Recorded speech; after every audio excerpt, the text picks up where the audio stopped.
मनोज जरांगे ने अनशन खत्म किया है, सरकार ने मांगे मान लिए मराठा आरक्षण। देखिए, मुझे इस बात की खुशी है कि आज ये अनशन यहाँ समाप्त हुआ है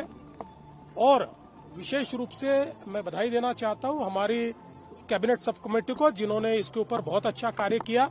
और मेरे दोनों साथी उप मुख्यमंत्री एकनाथ शिंदे जी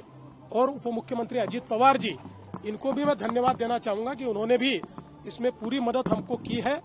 और हम लोगों ने इसमें से मार्ग निकाला है। जो उनकी सबसे अहम मांग थी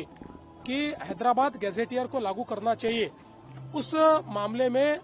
हमारा कोई दूसरा मत नहीं था, लेकिन उस मांग के साथ उनका जो कहना था कि इसको एक साथ सभी को आप लागू कर दीजिए, तो हमने उनको ये समझाने की कोशिश की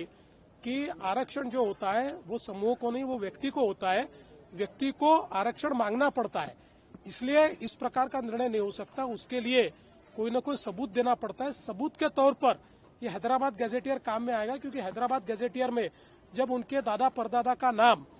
ये कुणबी जाति में अगर रहेगा तो उसका फायदा उनको मिलेगा और नियम के अनुसार उनको उसका सर्टिफिकेट मिलेगा, उनको आरक्षण मिल पाएगा। उन्होंने भी कल एक प्रकार से इस बात को स्वीकारा कि सबको एक साथ, जिसको उन्होंने सरसकट कहा था, वो नहीं हो सकता है, क्योंकि कोर्ट का आदेश वैसा नहीं है। कोर्ट के आदेश के खिलाफ अगर कोई कार्रवाई करेंगे तो कोर्ट उसको खारिज कर देगा। उन्होंने भी वो स्वीकारा, तो हमारे लिए फिर मार्ग आसान हुआ और हमने हैदराबाद गैजेटियर को लागू करने का निर्णय वहां पर लिया है, जिसमें पुराने रिकॉर्ड्स ये सारे मिलेंगे और उन रिकॉर्ड्स में जिनके खून के रिश्ते में अगर इस प्रकार से जाति का उल्लेख मिलेगा तो उनको उसका फायदा मिलेगा, जिसके कारण मराठा समाज को मुझे ऐसा लगता है कि बहुत फायदा इसके कारण मिलने वाला है। और विशेष रूप से मराठवाड़ा में जो मराठा समाज है उसके लिए जो एक तकलीफ थी कि मराठवाड़ा ये चूंकि निजाम के राज में था, वो अंग्रेजों के राज में नहीं था, इसलिए वहां पर एविडेंस का एक बड़ा प्रॉब्लम था, साक्ष्य मिलते नहीं थे, तो इसके कारण वो साक्ष्य मिलेंगे। सर, आपको भी व्यक्तिगत तौर पर बहुत टारगेट करने की कोशिश इस पूरे आंदोलन में हुई थी? देखिए, मैं हमेशा ये मानता हूं कि आप राजनीति में हो तो कभी लोग आपको दुआ देते, कभी आपको लोग गाली देते, कभी आपको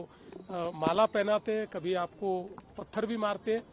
लेकिन मैंने पहले दिन से भूमिका रखी कि हम लोग कहीं पर भी मराठा और ओबीसी ऐसा विवाद नहीं होने देंगे। हम लोग जो निर्णय करेंगे वो निर्णय किसी एक का निकाल के दूसरे को देने का निर्णय नहीं होगा, दोनों को समान निर्णय करेंगे, दोनों को फायदा होगा ऐसा निर्णय करेंगे। और मुझे ऐसा लगता है कि वो हमने किया और मुझे आज इस बात की खुशी है कि हम लोग एक अच्छा निर्णय ले पाए, जिसके कारण मराठा समाज को बड़े पैमाने पर अब फायदा होने वाला है।